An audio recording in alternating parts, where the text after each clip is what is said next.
اللہ کی پناہ مانگتا ہوں شیطان مردود سے۔ بے شک اللہ اور اس کے فرشتے درود بھیجتے ہیں اس غیب بتانے والے نبی محمد صلی اللہ علیہ وسلم پر۔ اے ایمان والو، ان پر درود اور خوب سلام بھیجو۔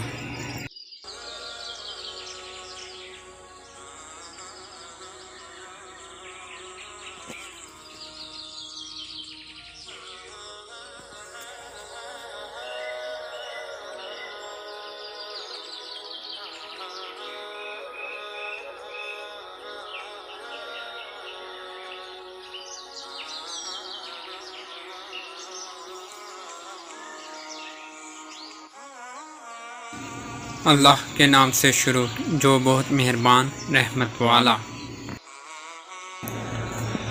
اور یاد کرو محمد صلی اللہ علیہ وسلم جب تمہارے رب نے فرشتوں سے فرمایا میں زمین میں اپنا نائب بنانے والا ہوں۔ بولے کیا ایسے کو نائب کرے گا جو اس میں فساد پھیلائے گا اور خون ریزیاں کرے گا؟ اور ہم تجھے سراہتے حمد کرتے ہوئے تیری تسبیح کرتے اور تیری پاکی بولتے ہیں، یعنی تیری خلافت کے مستحق ہم ہیں۔ فرمایا مجھے معلوم ہے جو تم نہیں جانتے۔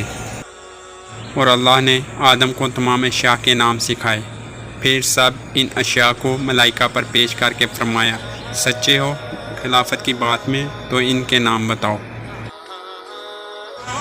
بولے پاکی ہے تجھے، ہمیں کچھ علم نہیں مگر جتنا تو نے ہمیں سکھایا، بے شک تو ہی علم و حکمت والا ہے۔ فرمایا اے آدم بتا دے انہیں سب اشیاء کے نام۔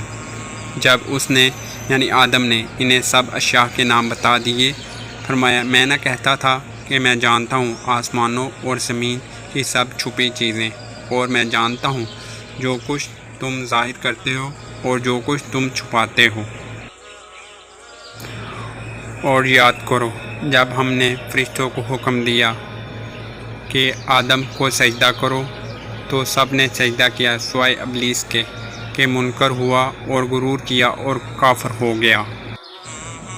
اور ہم نے فرمایا کہ اے آدم تو اور تیری بیوی جنت میں رہو اور کھاؤ اس میں سے بے روک ٹوک جہاں تمہارا جی چاہے، مگر اس پیڑ کے پاس نہ جانا کہ حد سے بڑھنے والوں میں ہو جاؤ گے۔